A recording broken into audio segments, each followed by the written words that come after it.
Okay. All right, so this is one of my favorite parts of the event where we get to have a nice panel discussion. And obviously afterwards we'll have a Q&A with our various experts in various fields.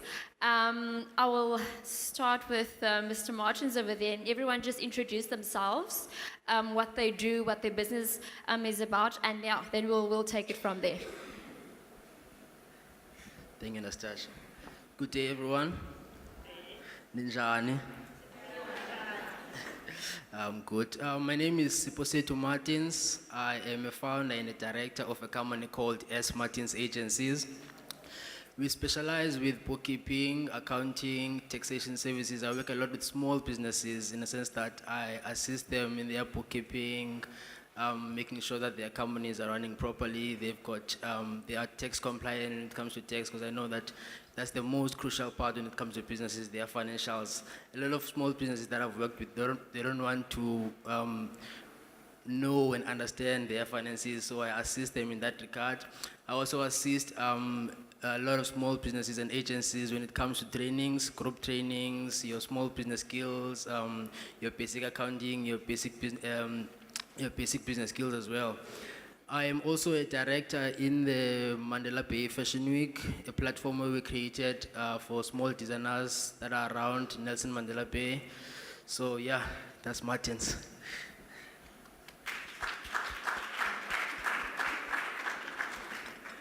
Molweni. Okay, and welcome, and thank you for allowing me to be part of this panel. My name is Sharon Munyaka of Sharon Munyaka Incorporated, and I am in the business of people. So I work with individuals, I work with groups, and I work with organizations. And my job really is to positively transform individuals, so to take you from here to there. And that can be done through psychometric assessments, through coaching, career counseling.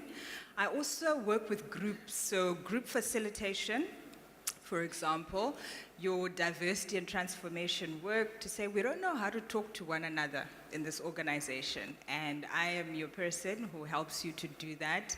Also around performance, around, strategizing and saying where are we wanting to go as an organization.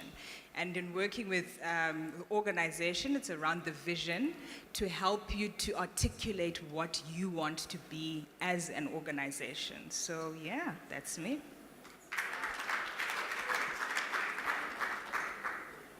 Good day. Molweni, goeiemiddag. My name is Bullyz Siziba. I'm the founder and director of a company called Bullyz Fitness. What Bullyz Fitness is a health and fitness company. I've been in business for 3 years.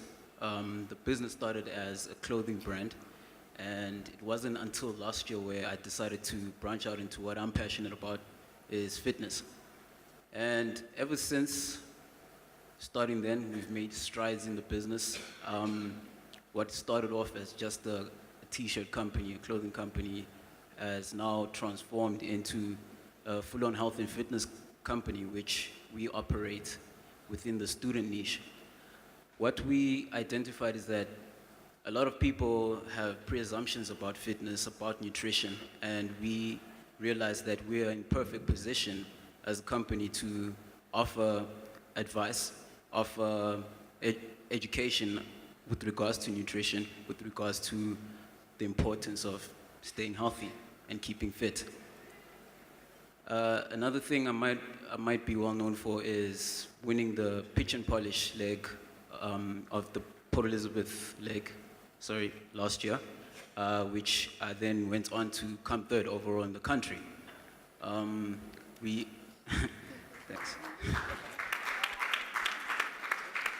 I then went on to use the funding to start our own flagship store, our first store ever, which is located at the Nelson Mandela Metropolitan University, where we sell our branded apparel as well as the nutrition, which is sponsored by SA Supplements.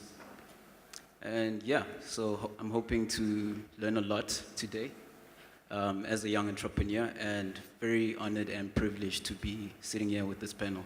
Thank you.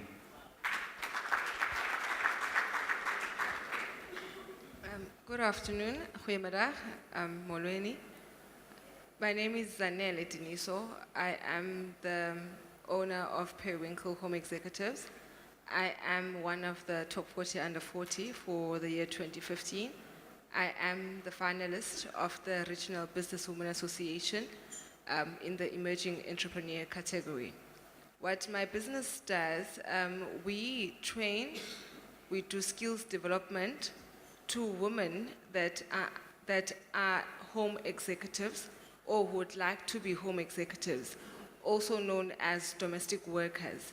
So there are 1 in 5 women that are domestic workers in South Africa, in the country, and which is 20% of women in South Africa are domestic workers. And these women, they are hired for jobs that they are not trained to do, they are not trained for. So that's where I come in. I come to your home, I train your domestic worker on what you would like to be done around the home. And also, I let the domestic, it does not only end at skilling the woman, the lady, the home executive on how to clean your home. Also changing the perception, the mindset of this industry. Because this industry, whether we like it or not, it has been around for centuries, hundreds of years back. But now people undermine it, they take it lightly.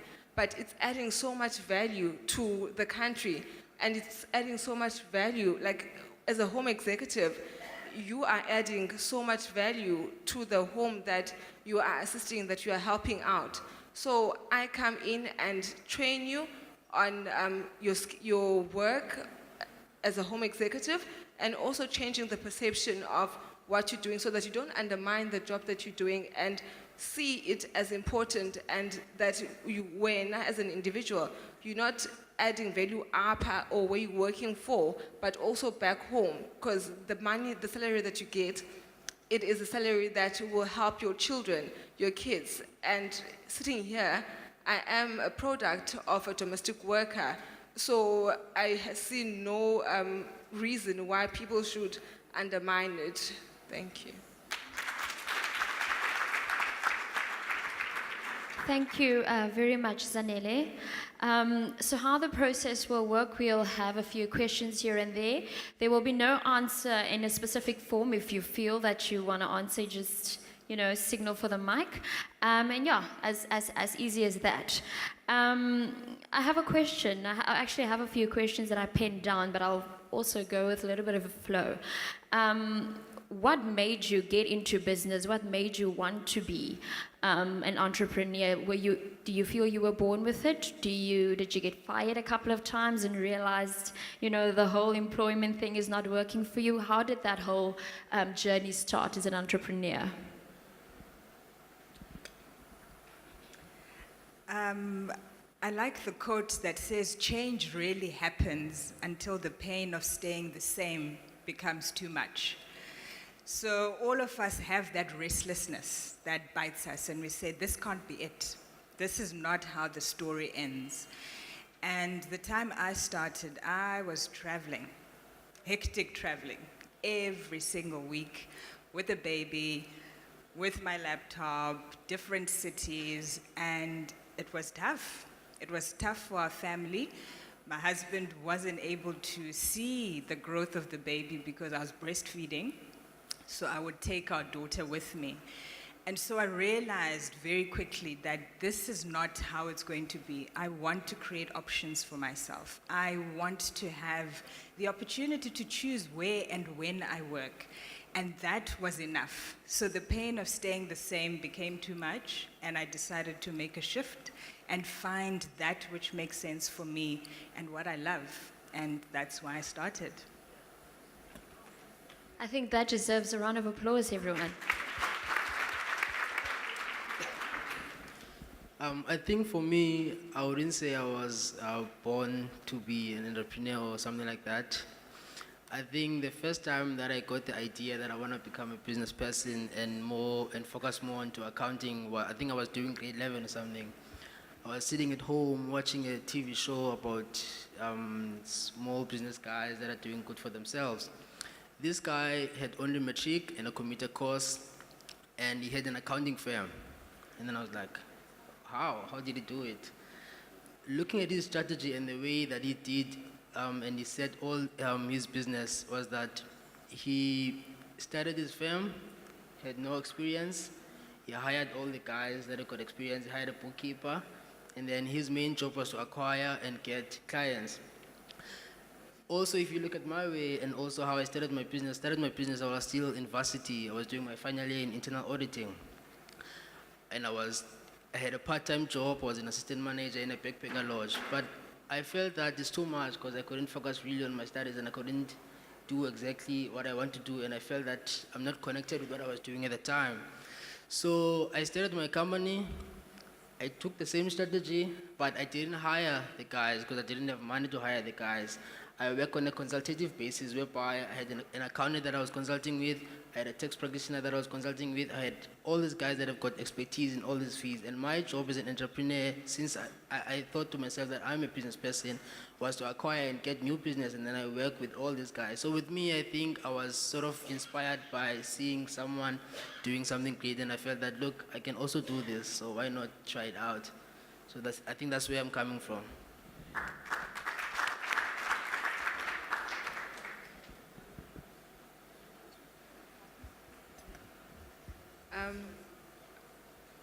My journey. I was once sitting at a call center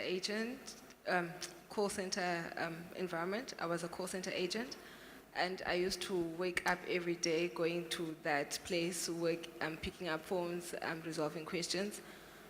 And there came a time where I would cry, like literally having tears roll down my face every morning when I have to get out of the door and go to work. It was silly, but that's how it started for me, and I knew this is not my life. And when I started there, I had vision, I knew what I wanted, and when I did not get what was promised at Kozgu interviews, as much as we sell ourselves, I ask questions, what is it that this company can do for me? So, and then I was promised a lot, but when I got frustrated, when that did not happen, I got frustrated and I decided, nope, I am starting my own thing, this, and now, you know, so I wanted to work for my worth. I know what my value is, so I wanted to work for my worth, and that's why I started my own business.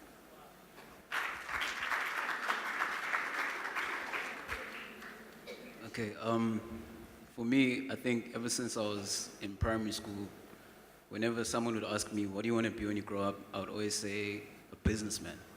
But I think going through primary school and high school, the influences that are around me, you know, everyone wanted to, you know, be an accountant or become a doctor, and there was always that pressure from my parents to say, look, no, choose these particular subjects, do something, you know, aligned with something that will get you a job. So I think those pressures pushed me towards studying a degree. But I realized that I didn't have enough influences growing up to kind of teach me about entrepreneurship. My parents, well, my dad is a businessman. My mom always, she worked for Transnet. And I never really had anyone to teach me about entrepreneurship, but it wasn't until I went to university where I was more exposed to things like the internet and YouTube, and that's when I realized, hey, this is actually doable. And until a good friend of mine, actually, in university, who started his own business, literally just selling caps, like snapbacks. And this guy was literally taking snapbacks for like 60 Rand, and flipping that money, selling them for 150 Rand, and making his own money. So I got exposed to this, and I realized this is actually doable. You can actually start your own thing, make your own money, and not really have to answer to anyone but yourself. So that's what attracted me to entrepreneurship and business, and that's when I decided to take on that venture on myself.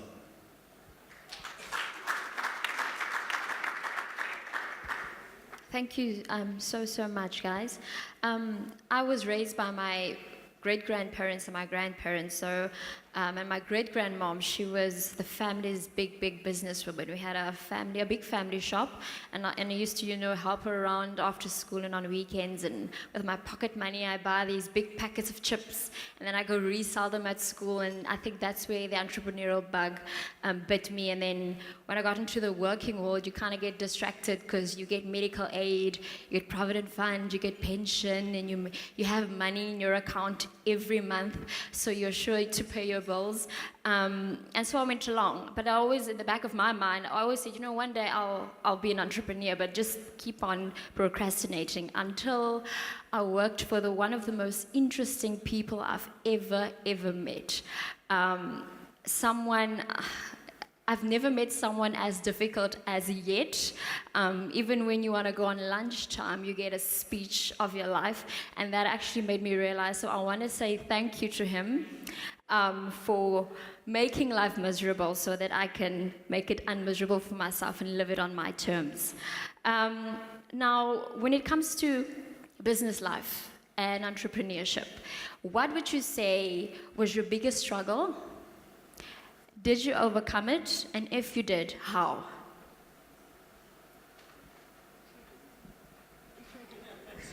Everyone is looking at me now. Okay, I think for me, my biggest challenge when I started my business, you must remember, when I started my business, I was a student. And I was getting into a market where I'm in competition with accountants, bookkeepers, your tax practitioners, all the guys that are well experienced. And PE in that market is very difficult for a black person to tap into the market and make sure that you do well for yourself. So the biggest challenge for me was to break into the market, making sure that I get enough trust from people. I built my clientele. So I had to push, I had to work harder. I remember I started my company it was in October, November, and December. I didn't have any clients. I was just only strategizing, putting systems into place. I only got my first clients in January the following year. So it was very difficult for me, but I had to push and I had to work very hard, and I had to keep knocking in doors and make sure that I'm persistent. Because what kills a lot of people is that you have an idea or you have a vision, and then you go and you pitch somewhere, and then they turn you down, and then you get disappointed, and then you quit. So I think that's what was different with me. I never quit. I go for what I want. I believed in myself, and I believed that I know what I want to do in life, and I know what I want to do. So whether there are people that are going to undermine me, there used to be people that undermine me, accountants, people that you think that they will motivate you when you do something. But when they hear about you, they hear about your business, they undermine you, they say all sorts of things. So I had to be strong, and I had to just persevere and keep praying. So that's what kept me going.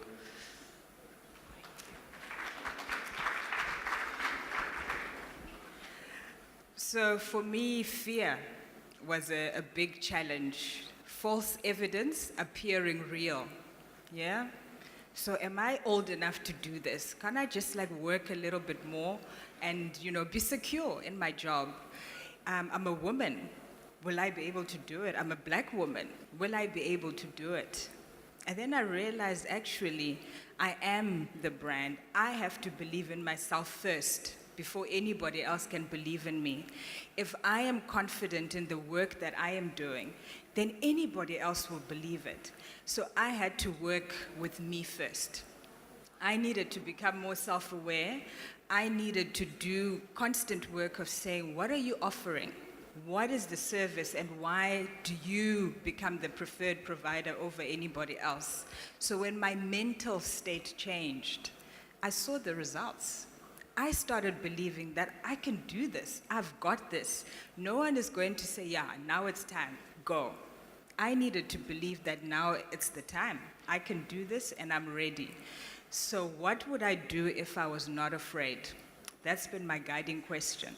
So each time the fear starts to creep in, I say, hey, what would you do if you were not afraid?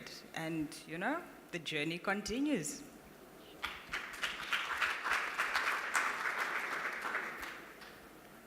The biggest challenge for me, and I think I speak for a lot of young entrepreneurs that want to do something, was the funding, as well as having the right people to help you fulfill whatever entrepreneurship endeavor you want.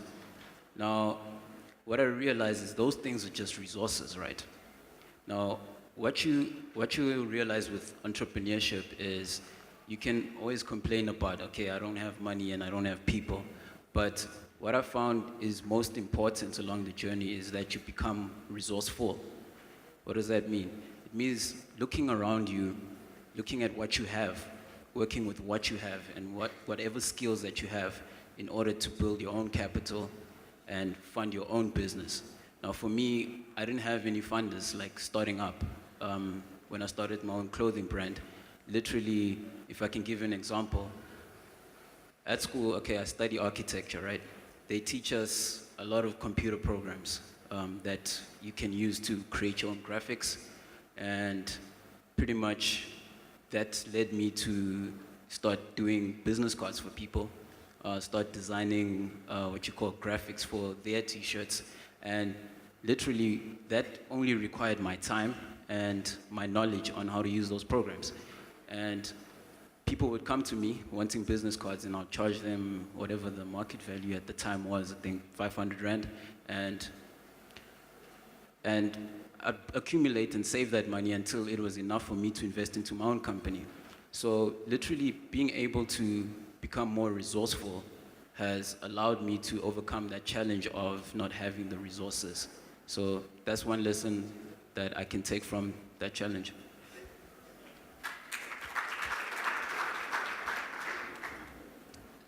For finance was one of my biggest challenge. And as he mentioned, you had to become resourceful. You have to know other means of making money and try and be very creative so that the money that you want, you can get it, acquire it in probably by selling whatever, so that you can have money back and then be able to do what I would want to do at the time. And also, with my business, as I said, I train home executives, and also one of the services is babysitting services for your Radisson Hotel, and which is one of my clients. So I'm working with older women, and when this young girl comes and tells them how to clean a house or how to pack clothes, we're like, you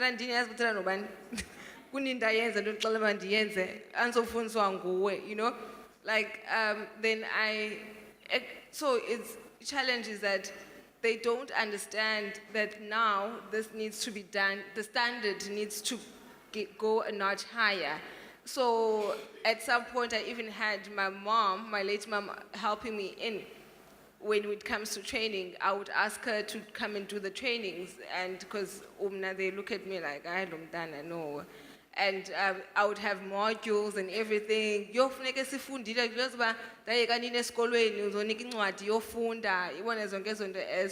So that was my challenge, but I have learned to overcome it by when I speak to them or when we start the trainings, I make them understand why it is needed for me to train them and why I need them to cooperate.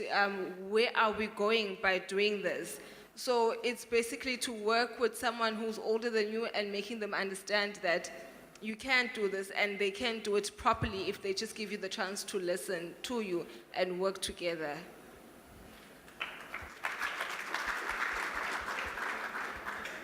All right. They actually stole the next question that I was going to ask, which was about capitalism when it comes to starting your own business. So I'll try to reroute it a little bit. I'm not sure if many of you are aware of the program Shark Tank. The USA version, and one of the investors on that show is Mark Cuban. He's a self-made billionaire. You know, he's a serial entrepreneur, and I learn a lot from him without him even knowing it, thanks to YouTube. he had an interview once, I think it's with BBC or something like that, about entrepreneurship, where he said, if you're an entrepreneur, a new startup business, and you start your business with a loan, you're a moron. And I was also taken aback, but he's a straight shooter. Hey, he's worse than Dr. Sino over there, where he said that there's more risk and then advantages that comes from it, because no matter what happens, where your business succeeds or it fails, the bank wants their money back. So I want to ask our people of business here today, would you agree with Mark's statement and the reason behind it, or do you have a different angle of expressing it? I'm scared of banks, even today. If I need money, I prefer to work, to find other, it helps me to stretch my mind, basically. I think for any challenge that I come across, it gives me an opportunity to stretch my mind to get other ways, because there's no one way to the top of the mountain. You get different avenues that leads to the top of the mountain. So whatever challenge that I have, I approach it like that even with finance, yes, I need it now. What is it that I can do that can generate this money? And okay, is this thing that I need the money for that urgent, or am I making it urgent? So going to the bank, starting a business with a loan. Well, for me, I'm not sure what type of business one would be in that they would really feel that they need to go to the bank. But if there are other ways, let the bank not be the first option. Like, you've got family that can invest into the business rather than you going to the bank and applying for finance.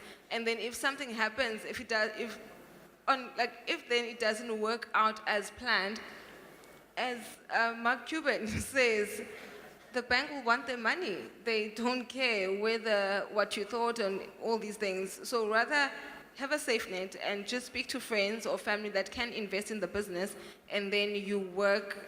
That's how then you can get the money, and you work that way.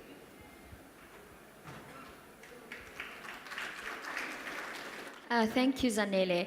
And I think that also that's what makes an entrepreneur, is because you are very innovative, you're very creative. If A doesn't work, then P might work or Q might work.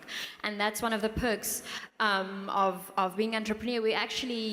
You were looking for an idea to get money for some business idea, but then you end up with another business idea that you also just came up with, and having just another form of income. So yeah, hashtag entrepreneurship rules. Staying on the finance topic, as a new entrepreneur, when you're new to the business, where you just decided, okay, I want to start my own business, you're not that clued up with the ins and the outs and the BE certificates, and this is the registration certificate that you have to have in place and things like that.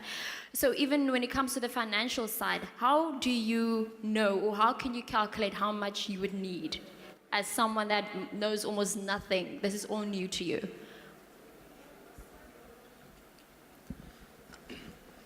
Okay, for a new business person, all these things back in the days, I like saying this thing, they used to be very expensive. Your company registrations, your PE certificates, your tax clearance certificates, everything that goes with it used to be very expensive. I saw a guy, I had a meeting earlier before I come here. He registered his company and it was 2,300. Where the price that he was charged, I'm not going to mention the name of the company. But those things don't happen anymore. I mean, there are guys now that register companies for as little as 500 rands. There are guys that do PE certificates for as little as 450 rands. Tax clearance certificates for like 300 rands. So for a small business owner now, it's no longer a hassle, or it's no longer very difficult to get all these documents in place. Firstly, if you say you've got a business or you've got an idea, it is very important that you register your business, because no one wants to work with someone that just has an idea, you don't have any document, you've got nothing. If you've got an idea, let's say, that concerns with intellectual property that we want to protect, trademark your idea, trademark whatever that you have, protect your rights, do you understand? because it's very difficult to prove that something belongs to you if you don't have it in papers. You must remember these days we want things to be signed and they must be written down. So the first step for anyone that has got an idea is to register your business. Make sure that your business is registered. Find out, Google these things, find where can you get a better deal, cheap deals for registering companies. You can come to me, I'm the cheapest that I know. And then when it comes to your tax clearance certificate, your PE certificate, I know most businesses don't really worry about your PE certificates and your tax clearance certificate when they're starting up. Most people that use them are people that start in the tendering processes. I know when you're tendering, there's no way you can tender without a tax clearance certificate. There's no way you can tender without a PE certificate. If you are doing construction, you must be on CIDB. If you're in security, you must be on, I think it's CIRA or something like that. So it depends also on what you're gonna do as a business. If you are looking into tendering, it's advisable that the first step, get the package that includes business registration, your tax clearance certificate, your PE certificate, and everything that goes with it. Because it becomes expensive when you're gonna wait and do everything one by one. So one thing that I always advise people, get a package that has got all those things that you need so that you make it easy for you when you wanna go into tendering, when you wanna go and work with government. So the first step is to register your business and register your idea. And just to add on to what you're saying, do your homework and do it right the first time. It's more expensive on your time and energy trying to do damage control. Have systems in place, and it's about habit forming. So if you start off with being careless, with taking shortcuts, then how are you going to conduct your business? So developing those good business principles right at the beginning will serve you well in future. All right, next question. When it comes to your business in the beginning, if you have a partner, if you have a business partner, that's awesome. But now, focusing on SMMEs and things like that and on yourself. In the beginning, when you're the CEO, you are the admin person, you are the delivery boy, you are Postnet, you are the internet cafe. What happens when, for example, I'm more of a putting things into action and seeing the clients and getting my sales game on, but I'm not that great when it comes to the admin and, the operational side of things? How does an entrepreneur handle that you seek help, but yet you can't afford it? Do you beg a family member or two? And if you do you trust them? Because, this is your baby, your empire that you're busy building. How the wearing of the hat, and when you're not good at something, is it better to teach yourself and find out how, or ask for a favor some way, somehow? Okay, I think I'll take this one. And I'm going to speak from my experience. Yeah. It's very important in the beginning to be able to dabble in every aspect of your business. Know every aspect of your business, from the finance to the marketing, knowing who the market is, to the packaging, to knowing the distribution. Now, of course, in the beginning, it's going to be very time-consuming and it's going to be very difficult for you to handle everything. But it's important for you to focus on those aspects that you're good at. If you're a really good marketer, be the best marketer and make an impact as a good marketer. Because if you can make an impact with what you're good at, you're literally going to start attracting people that can add value to your business. For instance, one thing that I'm very good at is presentation, as well as making use of very little to make something big. So being very resourceful is what I'm good at. And I've been able to make an impact with that, with the people around me. And literally from that, I've been approached by different individuals who I'm now employing in my business, and that have added great value just because they've seen that, look, we've noticed your business is actually growing quite well, and I would actually like to add this skill of mine, and you can pay me whatever.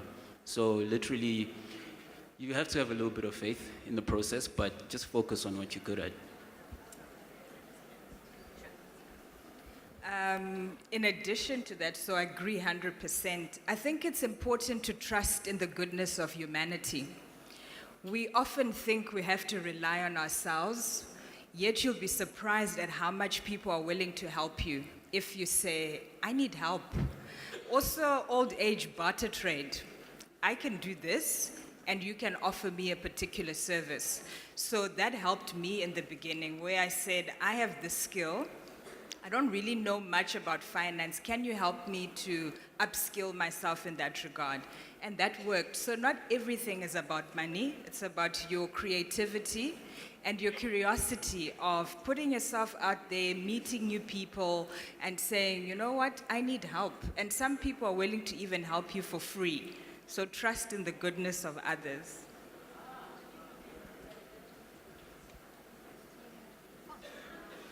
All right, thank you very much, Sharon. Let's focus on your business name and your logos and colors and things like that.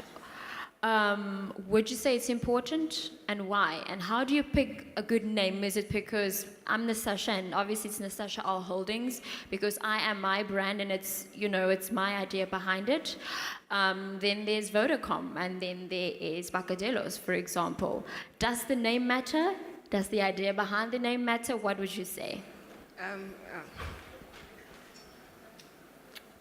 The name does matter, and it's important to have a memorable name, a name that it will be able to be pronounced by everyone, so that they'll be able to use your services.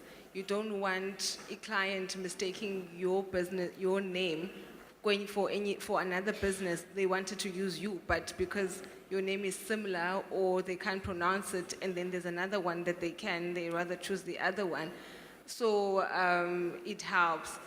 I'd like to talk briefly about my company name. It is Periwinkle. It's the name of a flower. And when I started the Home Executives, it's registered as wedding planning. My business is registered as a wedding planning. I wanted to be a wedding planner, and one of the assignments that we had to do was to get to know when you get which flower, which season you get which flower.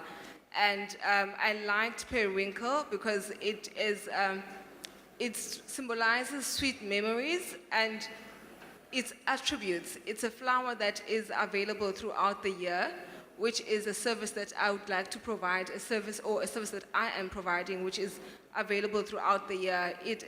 So I took the attributes of the flower and made it mine, how it will work for my business. And my logo, it is the flower. A periwinkle flower has 5 petals, and you get different colors of the flower. And that's how we are as South Africans. We are different. So that's another thing that I really liked about Periwinkle, the name. And it's a ground flower, and that's what we do. We provide the ground service. So that's how I chose my name, and that's what I liked from the flower, and that's what I wanted my business to be known for, and going forward. Sorry. Okay, I'm going to touch on what you mentioned about logos and color schemes soon. Okay, when choosing logos and creating your color scheme, it's important to know what industry you're getting into. For instance, I'm in the health and fitness industry versus someone who's into flowers, right? So now, there's a certain elegance, I would imagine, that would come with that line of business. And there's a certain edginess that you would associate with fitness in my industry.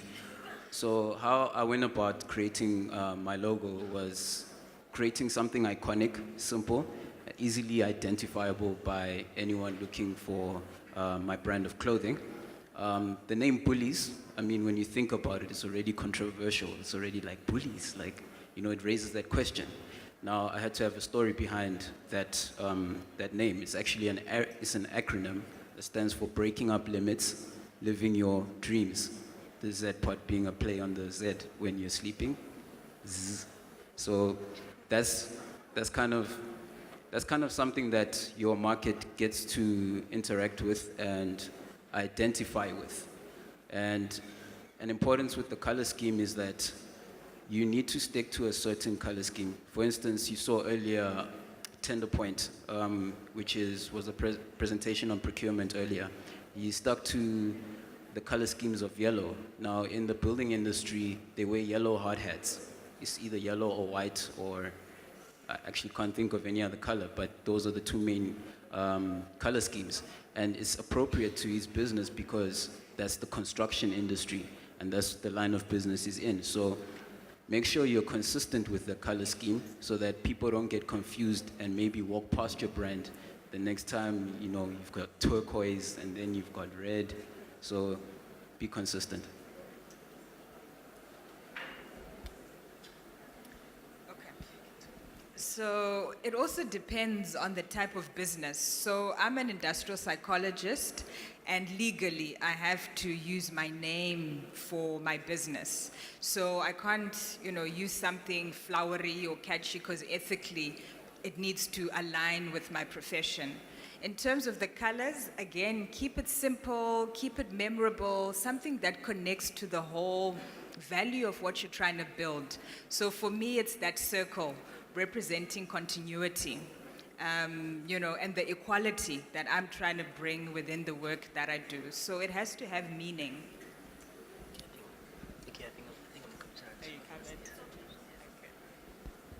All right, thank you very, very much. I will now ask everyone, from your own, you know, from your heart, the bottom of your soft, soft heart, from one entrepreneur to the other, what would your advice be for the people in business? Whether it's from a previous mistake that you've made, and if you can explain it so someone else doesn't make the same. You know, I always, Zan, I talk to you about it all the time. Or is it just a philosophy maybe to live by?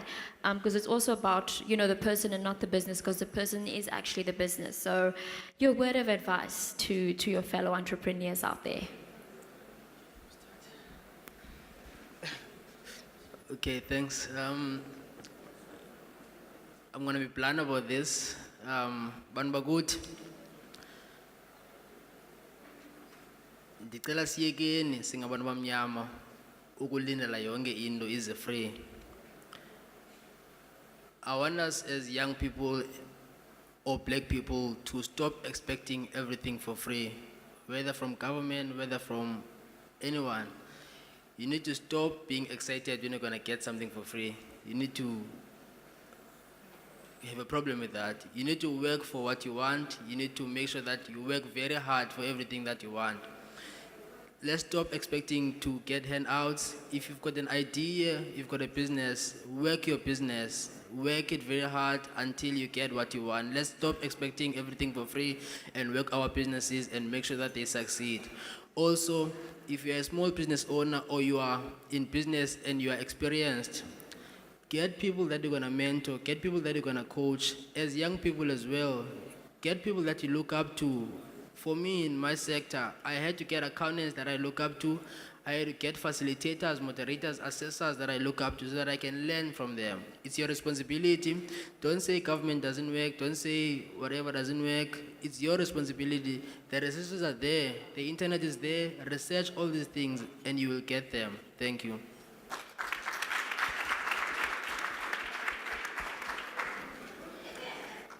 From my side, earn before you spend. You've got to make up the money first. You know, so the Range Rover, the Benz can wait. We have to learn to save money. Our attitude towards money needs to change. The money that we're building now, it's not for us, it's not for our children, it's for our great-grandchildren. So what is the legacy that you are building? What is that wealth that you are building? It shouldn't be about now. Patience is a virtue. Keep building, keep investing, keep growing that money. Don't buy that car, not yet.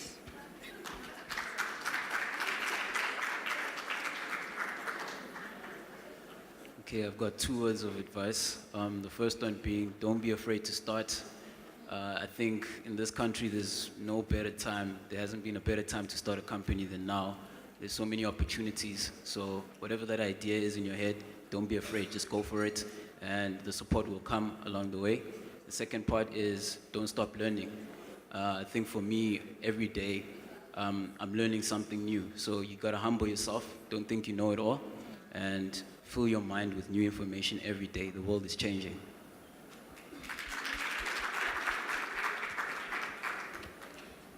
Get an accountant. The sooner the better. That will shape up your business. You will know where you're going. And also, mentorship is important. If there is someone to mentor you, not necessarily in your business, but if you have an idea, if you know what you want, and you want someone to structure you on the path, then get a mentor. And also, I forgot, sorry. Thank you so much, Zanele. Thank you, everyone. I will now be handing over to our audience. If there's any questions to any of our panel, you're free to ask. Sure.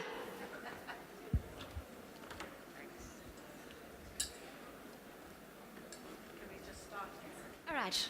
Oh, okay. Just a bit of introduction of myself. My name is Tapelo Kuze. I'm a chartered accountant by profession. I'm working for Aspen. I'm responsible for Aspen's international affiliate. So I'm traveling quite extensively abroad to integrate all Aspen businesses from a reporting point of view. I am also a founder and the group and the group CEO of New Ways Solution. New Ways Solution is the company that is focusing on addressing challenges such as the influx of graduates, especially BCom accounting graduate and finance-related graduates. And it also focusing on funding SMMEs and providing some additional support from like system development, tools to run the business.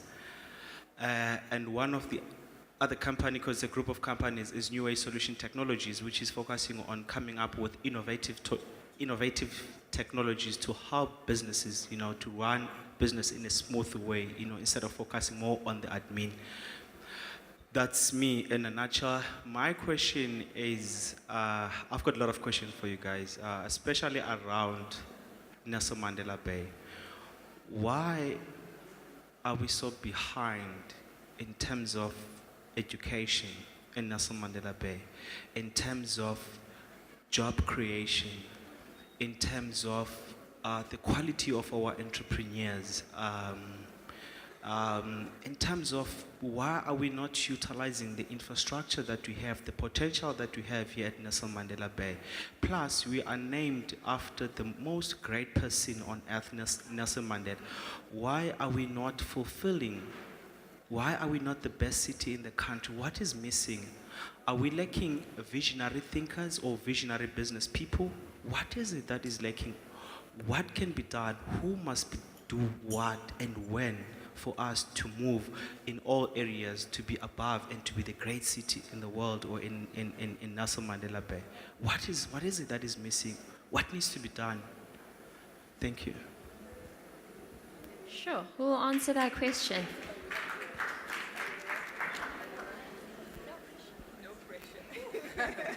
So lots of big questions. And I think a lot of the time we're too quick to point to government, we're too quick to point to, big institutions, what they're supposed to do for us. I think change starts with me. Change starts with you. What are you willing to do? What am I willing to do? Am I pulling one person to mentor and coach? And I think then there's critical movement that starts to happen when we impart our skills, when we start looking for ways of creating that hunger to be better, to be bigger. I think the vision is there, yet the momentum gets lost somewhere along the way. So for me, it starts with our mindset and the willingness of individuals, everyday people, to make a difference in our city. Just to add on what you were saying, I think what I've noticed, this is obviously a problem that is facing the Eastern Cape at large, not just Nelson Mandela Bay. I think the problem that I have noticed, firstly, is what I've already pointed out. Our people don't want to work and they like expecting things for free. They don't like to work for things. And when things do not happen, they always blame whoever that they want to blame. That's the first problem that we have as a province. Second thing that I've noticed, and I think is the most crucial and the most important, is that we as, I'm going to say Xhosa people, because we're the majority in this province, we don't like working together. We don't want to work with one another. When you've got an idea or whether you've got anything that, that you benefit from, you don't want to share it with other people. If you look for an example with other races and other cultures, when they've got ideas and they've got things that they benefit from, they share amongst themselves. They make sure that everyone benefits in their cycle. Now, that is what is killing us as black people. When you've got something, you want to keep it in your closet and you want to use it for yourself and so that you can benefit alone. So as soon as we kill that and make sure that we work together as black people and we advance everyone, then I think we will go far and we will excel as a province. Thanks.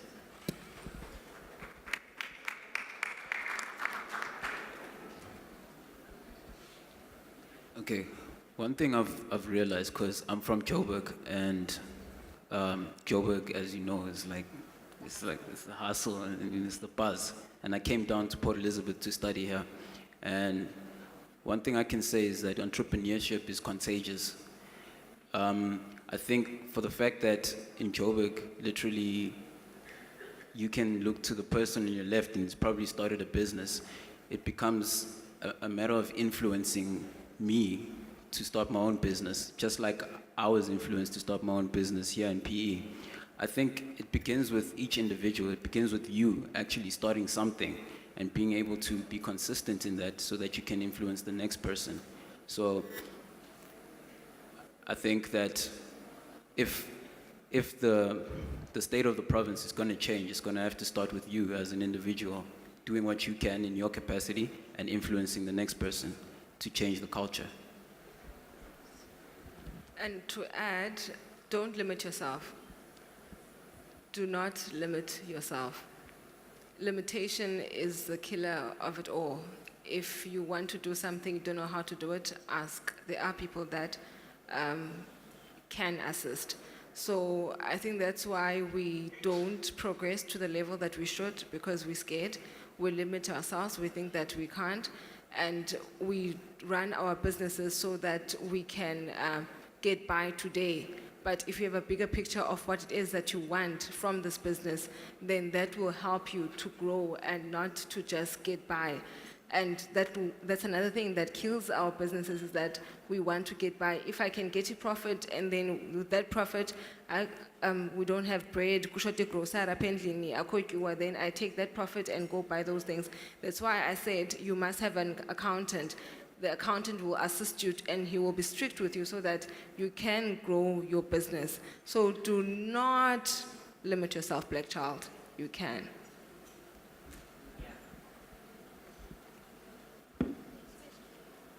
Thank you. First of all, I would like to congratulate the panel for achieving so much. Okay, good afternoon, ladies and gentlemen. First of all, I would like to congratulate the panel for achieving so much at such a young age. Congratulations, guys, you really work hard. And also your input in that hot seat. It meant a lot to us, and I hope it's going to make an impact on our businesses. Thank you. My question is simple. It's for Zanele Diniso. I'm curious about those ladies that you train. Do you have a pool where one can simply come to you and get an already trained lady? If, for example, I've got an emergency right now, do you have a pool where you can just hook me up with? Thank you, Sisi.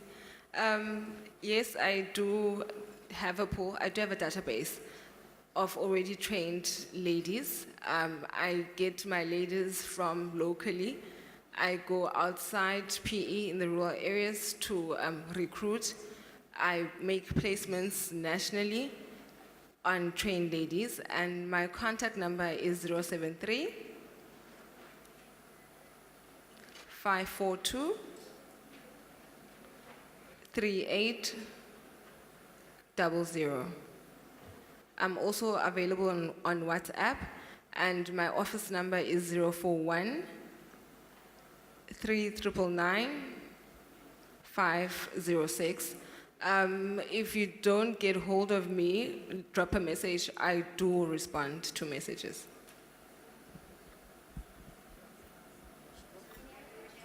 Thank you. I just want to say thank you for the information that you've given us today. And I think it was very helpful. And if the purpose of the day was for information, then I want to say it's a job well done. And in the same breath, I also would like to say, maybe if we just can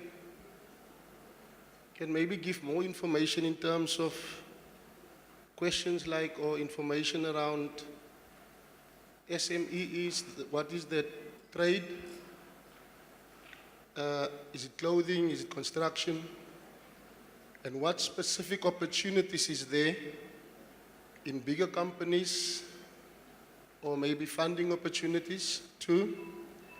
And also maybe specifics in budget, for example, maybe 1 million rand, and also in vision in order, how many entrepreneurs we'd like to develop maybe in 1 year. Because that will be very helpful in the sense of when we leave a day such as this, then we leave with clearer direction and clearer purpose, and maybe it's not, for the panel, but just overall, so that we can have direct goals in terms of this is what we can do, this is where we can do it, this is how we can do it in order to achieve certain things in our SMMEs. Thank you. Just to touch base on that statement, and thank you very much for that. I think, when it comes to SMMEs, it's the world of business, and it's so vast and it's so big. And I think in one day, in one event, I think it would be rather impossible to focus on each and every sector and each and every detail. And I think maybe, you can use the website, you can use social media, because what's discussed in Port Elizabeth might not be the discussion in Johannesburg or Cape Town. And they make the information and the videos available. So you can maybe do yourself a favor and just check it out. And maybe what they discussed in the other cities, or what they're discussing on the website and social media. And you might gain more information from that. And I hope that helps. Any other questions? Here. Hi. Hi, everyone. My name is Lorna Thomas. I'm the founder and managing director of Makwena Media. I have a comment, question. In this week of business, this past week that is closing today, I noticed that Black people support Black businesses minimally or conditionally. And that results in a pull him down syndrome, meaning that I as a Black person tend to shy away from sourcing black customers or clients. So number one, what has been what is your experience with the pull him down syndrome? Maybe Bullyz, you started with fitness apparel, and a guy would say, I'm fit here, what have you done to combat that type of reaction or attitude? And secondly, small, medium enterprises need to equip or need to be equipped or equip themselves with ethical business leadership and practice. So what is your opinion on that, and how are you practicing it within your company? Thanks. Okay, thanks for that question. I think that statement of Black people don't want to support Black business is absolutely false in my experience. In fact, when I started up, when it was still at conceptual stage, A lot of people told me that. They're like, hey, you know what, you should probably have like white models or like just market to the white people. And part of me felt that, okay, I don't know, let me just take it to market, right? And literally all my customers, or let me say 80% of my customers are black. I think the main thing you should focus on isn't whether my consumer is white or black. You should concentrate on having a quality product. If you have a quality product or service, what's the reason that someone wouldn't buy from you? For instance, I sell various products at my shop. I've got healthy smoothies as well as supplements, which are at student-friendly prices, as well as gym apparel.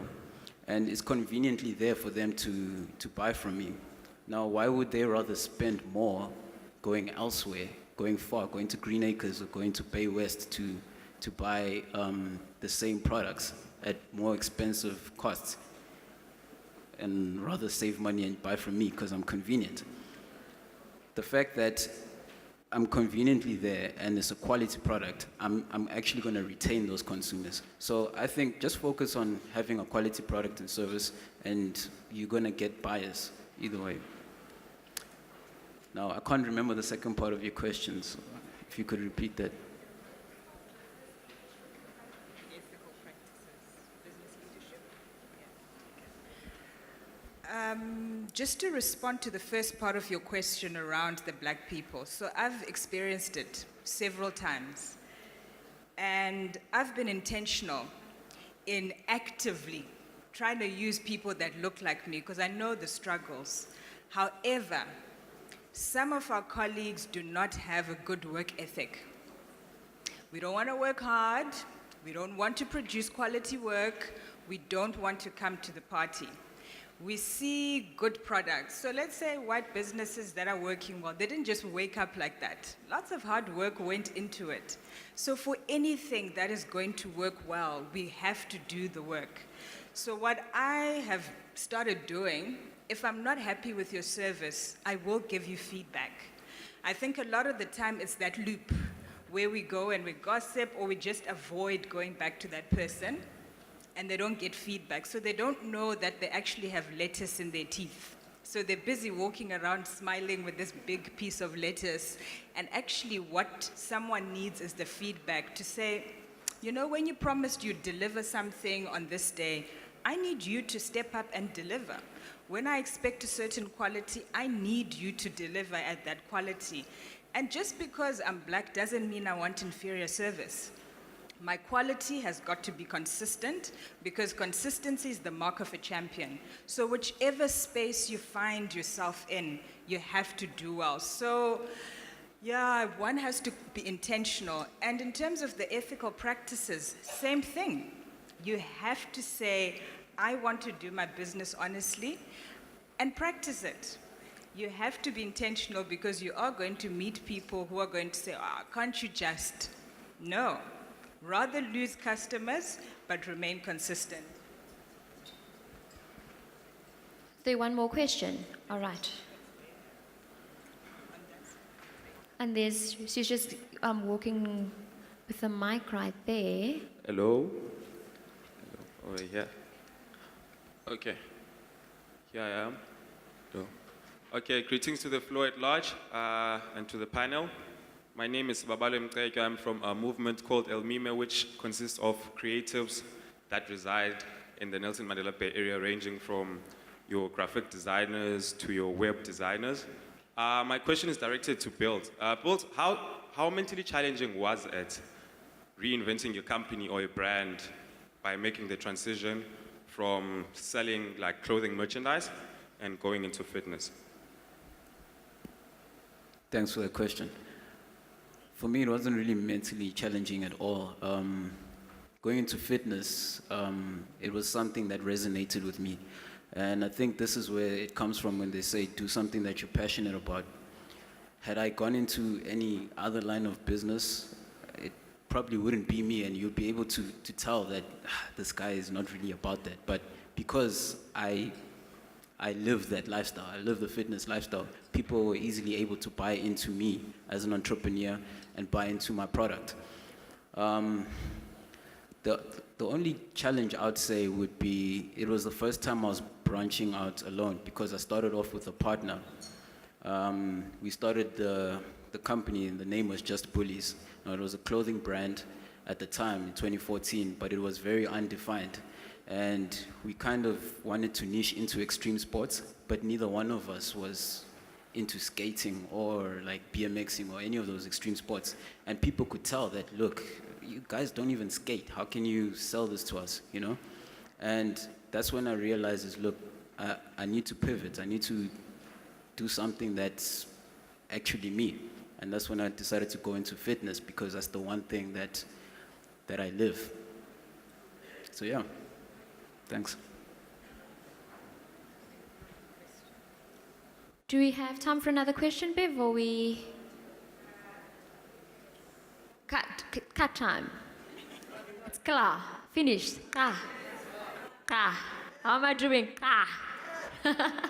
Ladies and gentlemen, thank you so much for everyone attending. Our speakers, for those who are left, thank you so much. I think it was an awesome list, an awesome schedule of programming. And the organizers, I was talking to a few people earlier, a very job well done. Cape Media, please give them a round of applause. And it's that time, hey? Yeah, it's wine o'clock, ladies and gentlemen. We have a cocktail session right through there. Enjoy. Thank you so much.